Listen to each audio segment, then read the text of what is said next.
오늘 다뤄볼 주제는 일본의 페미. 최근 한국은 페미로 말이 되게 많죠? 가장 최근 뉴스를 보자면 르노코리아 사건, 끊이지 않는 남성 혐오, 르노코리아의 대처가 중요한 시기, 여직원들이 사내 홍보 영상에 특정 손동작을 집어넣은 게 발각이 되었는데 이에 대한 르노코리아의 대처도 어설퍼서 줄줄이 계약이 취소되고 있는 상황입니다. 그러다가 7월 3일 집계선 논란에 르노코리아 사장 등판, 사태가 꽤 심각해졌는지 결국 본사 사장님까지 등판해서 인사위 열겠다고 단호하게 말씀하신 상황이고요. 그 이전에는 게임업계를 휩쓸고 지나갔죠. 그 정도로 이제 페미 논란은 한국에서 뜨거운 감자로 다뤄지는데 그렇다면 일본은 어떨지 대략적으로 다뤄볼까 합니다. 사실 페미니즘은 전 세계적인 흐름인데 시대별로 제1파에서 4파까지 나뉘어요. 1파는 19세기 말 20세기 초, 제2파는 60년대 이후, 제3파는 90년대 이후, 제4파는 2010년대 이후로 이렇게 시대별로 총 4가지 흐름으로 나눠집니다. 제1, 2파는 그렇게 과격하진 않았어요. 1800년대, 1900년대 페미들이 주장했던 건 여성의 참정권 요구입니다. 그러니까 정치에 참여하는 권리,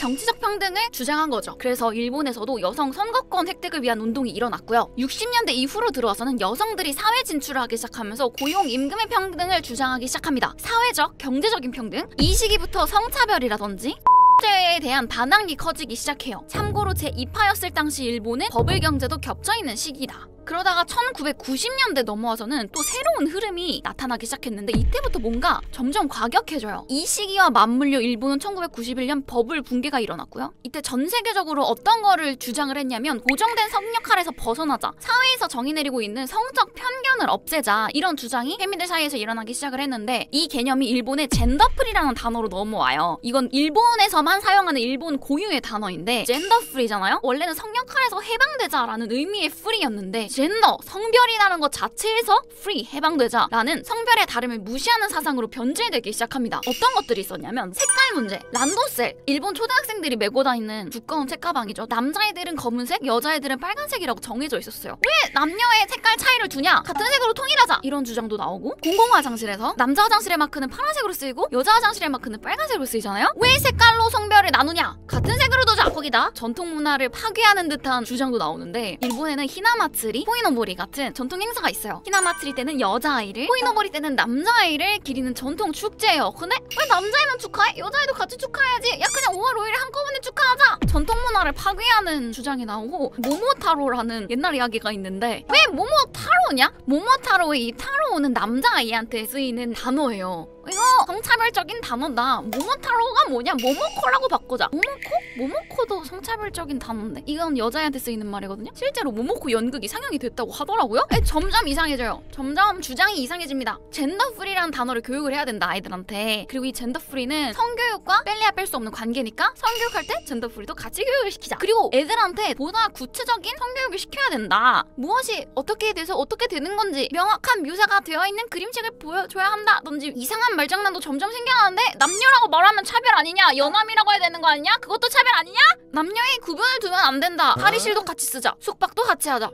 점점 이렇게 혼란이 일어나기 시작합니다. 이런 식으로 성별의 다름을 무시하는 방향으로 변질되어 갔다고 해요. 이 젠더프리라는 용어에 대해 점점 혼란이 초래되고 별의별 이상한 주장이 나오고 이러게 되니까 일본 정부에서 입장문을 내서 이 사태를 정리를 합니다. 젠더프리という用語を使用して性差を否定したり、男女の区別をなくして人間の自由性を目指すこと、また家族やひな祭りなどの伝統文化を否定することは国民が求める男女共同参画社会とは異なる。 얼마나 별의별 주장이 나왔으면 이런 입장문을 냈겠어요. 남녀가 같은 방에서 옷을 갈아입는 거라든지, 남녀를 같은 방에 숙식시킨다든지, 이런 거는 히조시키데 아르 비상식적이다. 그리고 공용시설에 있는 토이레, 화장실에 있는 이 남녀별 이제 색깔 표시를 같은 색으로 하는 것도 우리가 바라는 바가 아니다. 이거는 뭔가 잘못됐다. 비슷하게 언론과 미디어에서도 젠더프리의 문제점을 지적하는 기사가 쏟아져요, 이 시기에. 특히 산케이 신문과 산케이 신문에서 발행하는 이제 월간지 등지에서 반젠더 담론이 급부상을 하는데, 젠더프리는 성차를 부정하는 행위다. 기회의 평등을 넘어선 이제 결과의 평등을 추진하는 것이다. 젠더프리는 세뇌 교육이다. 이게 또 정치적으로도 이어지다 보니 좀 과격한 표현도 오갔다고 해요. 언론과 미디어 등지를 시작으로 넷상에서도 부정적인 여론이 확산이 됐는데 이거를 백래쉬, 영어 단어 백래쉬에서 온 건데 어떤 흐름이나 주장에 대한 강한 반동, 반발 이런 거를 의미하는 거예요. 페미 단체와 주장에 대해 큰 반발이 일어나면서 결국 페미 관련 모든 일들이 취소되는 사태까지. 그들이 주장하던 이 젠더 프리라는 단어도 今後はこの用語は使用しないことが適切と考えます. 결국 공공기관에서 사용하지 않기로 해요. 과격한 주장에 대한 강한 백래쉬와 반페미의 구조화 속에서 페미니즘은 끝났다. 언론에서 젠더 관련된 이야기 이런 것들이 점점 안 나오게 되었고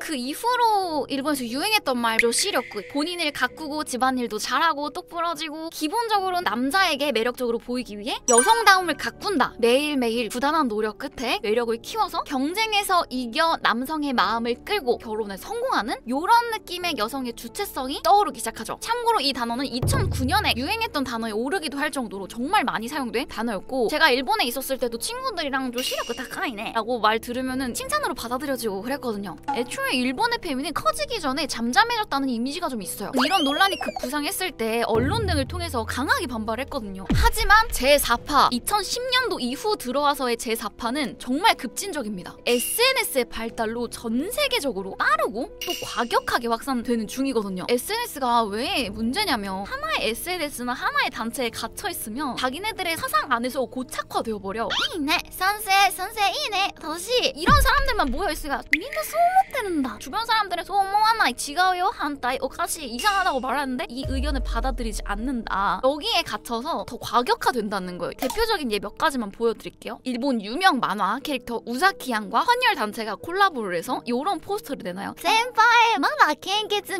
미케이켄난스까? 좀 귀엽잖아요? 이런 식으로 헌혈을 장려하자 해서 이렇게 콜라보를 딱 내놨는데 문제는 여기였던 거죠. 가슴 큰 여자 캐릭터를 왜 사용하냐? 대거 일어납니다. 안나女性を差別するようなポスターアニメオタクの血なんて入れたらおかしくなるね. 표현이 과격해지고 있죠. 이러면서 캔게츠 야메마스, 캔게츠 보이콧, 헌혈 보이콧 사태가 일어납니다.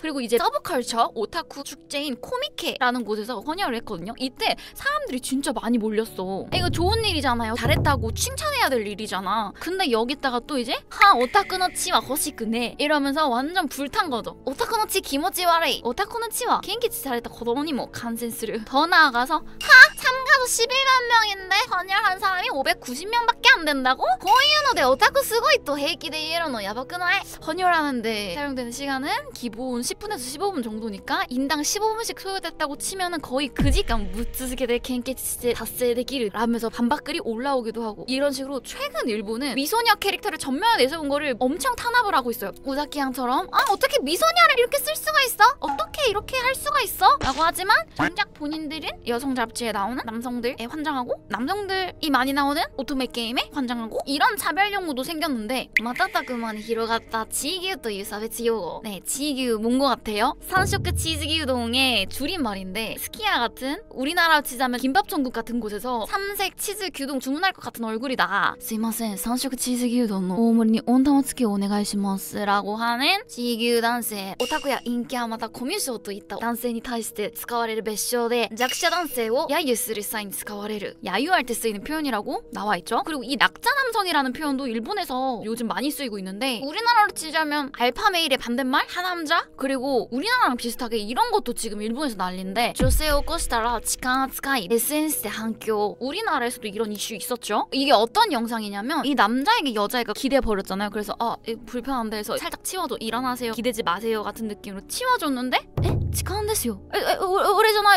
오래전에 했지만 주변 사람들이 뭐 했어 하면서 여기선 사진 찍고 있고 리얼한 연기와 조교 세트 상황 설정을 가지고 그 영상을 올린 건데 690만 재생수를 돌파하며 SNS에서 큰 반향을 일으키고 있다라는 뉴스예요. 이게 작년 말 뉴스니까 지금은 재생수가 더 늘어있겠죠? 이런 것도 요즘 일본에서 난리거든요. 엔자이라고 해서 무고죄. 난 아무 잘못도 안 했는데 범인으로 몰아가는 이런 것도 일본 내에서 점점 이슈로 떠오르고 있다. 이런 엔자이, 무고죄로 누명을 쓰는 걸 두려워하는 남성들이 억울하다는 걸 표출하고자 일시적으로 남성 전용 차량을 운영하기도 했는데 여기 보면 NPO 법인 일본 약시아 단세 아까도 말했죠? 일본에서 쓰이고 있는 표현 중 하나라고? SNS를中心に2010年代から盛んに使われるようになりました. 이弱者男性는収入が少ないコミュニケーションが苦手女性にモテない. 보통 이弱者男性라고 불리는 사람들이 중년 남성이 많은데 취직 빙하기 세대 버블 붕괴 직후에 많은 사람들이 일자리를 잃고 일자리를 갖기가 어려워졌잖아요. 그 시기에 청년이었던 사람들 사람들, 그런 세대를 야쿠자단세라고 부른다고 하더라고요. 자, 이런 식으로 점점 일본도 과격화되고 있는 현황을 보여드렸고요. 좋은 방향으로 가고 있는 건 아닌 것 같네요. 오늘 영상 유익하셨다면 구독! 이 새끼 힘내라고 좋아요도 눌러주시면 감사드리겠습니다. 듣고 싶은 이야기나 다뤘으면 하는 이야기 있다면 댓글로 알려주세요. 안녕!